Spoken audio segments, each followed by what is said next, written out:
ஆனால் தமிழ் மாநில காங்கிரஸ் அண்ணன் ஜி.கே. வாசன் ஐயா அவர்கள் எப்பொழுதும் மோடி ஐயா கூட தான் இருந்திருக்கிறாங்க. அதனால் நீங்கள் இன்னைக்கு புதுசாக அதை பிரித்து பார்க்க வேண்டிய அவசியம் கிடையாது. ஆரம்ப நாளிலிருந்து இன்னைக்கு வரைக்கும் தமிழகத்தில் குறிப்பாக மோடி ஐயாவுக்கு ஆதரவாக ஒரு குரல் இருக்கு. ஏன்னா பாராளுமன்றத்தில் ஐயா இருக்காங்க. நீங்கள் ஒரு பகுதியை மட்டும் தான் பார்க்குறீங்க. இன்னைக்கு பத்திரிகைக்கு முன்பு என்ன பேசுகிறோம் அப்படின்னு. மோடி ஐயாவுக்கும் ஜி.கே. வாசன் ஐயாவுக்கும் இருக்கக்கூடிய நட்பு என்பது அது ஒரு தனிப்பட்ட முறையில் அது ஒரு பந்தம்னு சொல்லணும். அந்த அளவுக்கு எனக்கு தெரியும். அதனால் எப்பொழுதுமே வாசன் ஐயாவை பொறுத்தவரை இன்னைக்கு பிரஸ் மீட்டிங்கில் சொல்லியிருக்காங்க, அவ்வளோதான். எப்பொழுதும் அவர்கள் மோடி ஐயாவை விட்டு எங்கேயும் சென்றதில்லை. அவர் முயற்சி வேற. இத்தனை காலமாக ஐயா வாசன் அவர்கள் எடுத்த முயற்சி வேறு விதமான முயற்சி. அதை நான் சொல்ல விரும்பல. அது வாசன் ஐயா அவருடைய மனதிற்கு என்ன சரின்னு பட்டுச்சோ அதற்கான முயற்சியை ஒரு 6-7 மாதமாக எடுத்தாங்க. முழு மனசோடு எடுத்தாங்க. அது வாசன் ஐயா அவர்கள் பேசியிருப்பாங்க, அதற்கு முன்பு பிரஸ் மீட்டில் பேசியிருப்பாங்க. அதனால் வாசன் ஐயா அவர்கள் எப்பொழுதுமே மோடியை விட்டு வெளியே போகல. மோடி ஐயாவோட தான் இருக்கிறாங்க. இன்னைக்கு இந்த நிகழ்வும் அதை உறுதிப்படுத்துது.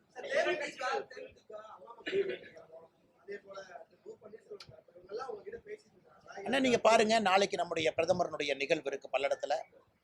ஐயா வாசன் அவர்கள் முத்தாய்ப்பாக அந்த நிகழ்ச்சியில் நாளைக்கு பங்கேற்கிறாங்க. நம்முடைய தலைவர் அண்ணா தேவநாதன் யாதவ் அண்ணன் இங்க இருக்கிறாங்க. எல்லா தலைவரும் நாளைக்கு பங்கேற்க போறாங்க. நீங்க பாப்பீங்கன்னா ஆனால் காலம் பதில் சொல்லும். இன்னும் ஒரு என்ன எலெக்ஷனுக்கு டைம் இருக்குங்கன்னா we are still early. March உங்களுக்கு பார்த்தீங்கன்னா பிரதமருக்கு அஃபீஷியல் ப்ரோக்ராமே மார்ச் முதல் வாரத்தில் தமிழகத்திற்கு வருவதற்கான வாய்ப்பு இருக்கிற மாதிரி தெரியுது. அதனால் பொறுத்திருந்து பாருங்கள். நான் ஏற்கனவே சொல்லியிருக்கேன், வாசன் ஐயா அவர்களுடைய ஆலோசனைன்னு ஒரு வார்த்தையை பயன்படுத்தியிருக்கேன். அந்த வார்த்தையை நான் சாதாரணமாக பயன்படுத்துறீங்கன்னா வாய்க்கு வந்ததை நான் பேசலை. ரொம்ப யோசித்து அந்த வார்த்தையை நான் பயன்படுத்தியிருக்கேன். வாசன் ஐயாவுடைய ஆலோசனையினுடைய பேரில் அடுத்த 100 நாட்கள் தமிழகத்தினுடைய களத்தை நீங்கள் பார்ப்பீங்க. ஒரு பெரிய மாற்றத்திற்கான அடிக்கல் இன்னைக்கு நாட்டப்பட்டிருக்கிறது. 24, 26 அந்த தாக்கத்தை பார்ப்பீங்க.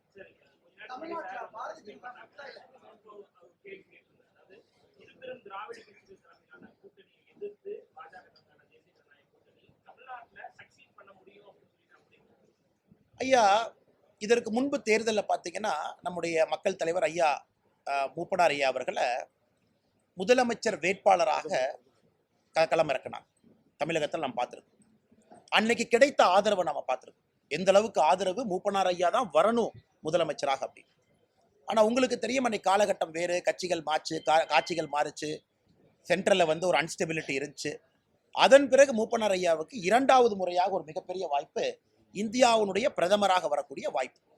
இது நம்முடைய இந்தியன் ஹிஸ்டரியில், பொலிட்டிக்கல் ஹிஸ்டரியில் ஒரு டார்க் சாப்டராக எப்பொழுதுமே நான் பேசுவாங்கண்ணா.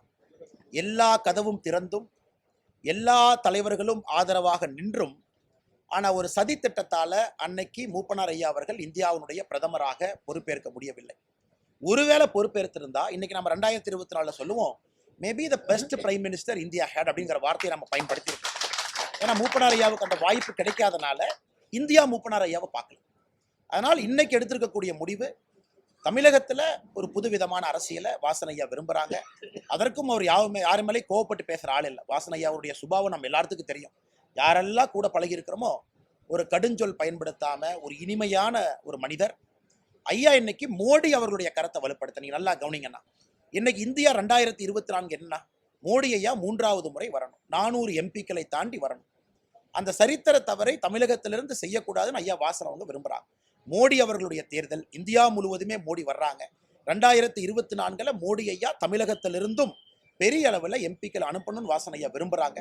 அதற்காக இந்த முடிவு எடுத்திருக்கிறாங்க. அதே நேரத்தில் கடுஞ்சொல் பேசாத வாசன் ஐயா எந்த தலைவர்களை பற்றி எதுவும் பேச போறதில்லை. முயற்சி எடுத்தாங்க. அவருடைய அரசியல் கண்ணோட்டம் வித்தியாசமான கண்ணோட்டம். தமிழகத்தில் எப்படி இருக்கணும், 39 சீட்டில் 3 அணியா 2 அணியா எல்லாம் பேச்சு கொடுத்தாங்க. மேலே டெல்லியிலையும் நம்முடைய தலைவர்களை சந்தித்து பேசினாங்க.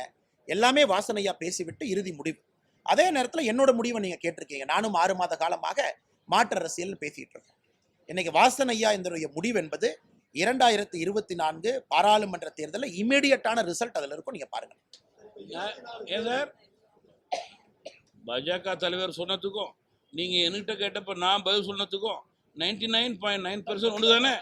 Right right. அது போதும். ஏன்னா ஆலோசனை அவர்கிட்ட எடுக்கிறதுனால நீங்க பேசுறப்ப அவருக்கு இல்ல பக்கத்துல, அவங்க பக்கத்துல இல்ல, நானா தான் சொன்னேன். Right right. நான் அவர்கிட்ட தான் ஆலோசனை எடுக்கிறனால 80ல் எதுவும் மாற்றம் இருக்காதுங்க. நான் அதே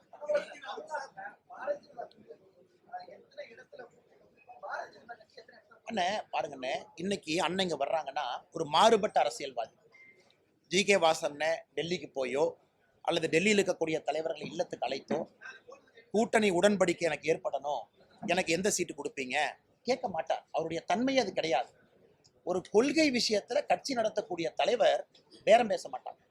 இன்னைக்கு ஜி.கே. வாசனுடைய தமிழக அரசியல்ல தனித்தன்மை என்னன்னா, நீங்களாம் டிவியில போடுறீங்க திமுக கட்சியும் இவர்களும் 3வது கட்ட பேச்சுவார்த்தை உடன்படிக்கை எட்டியதா, நாளை எட்டப்படுகிறதா.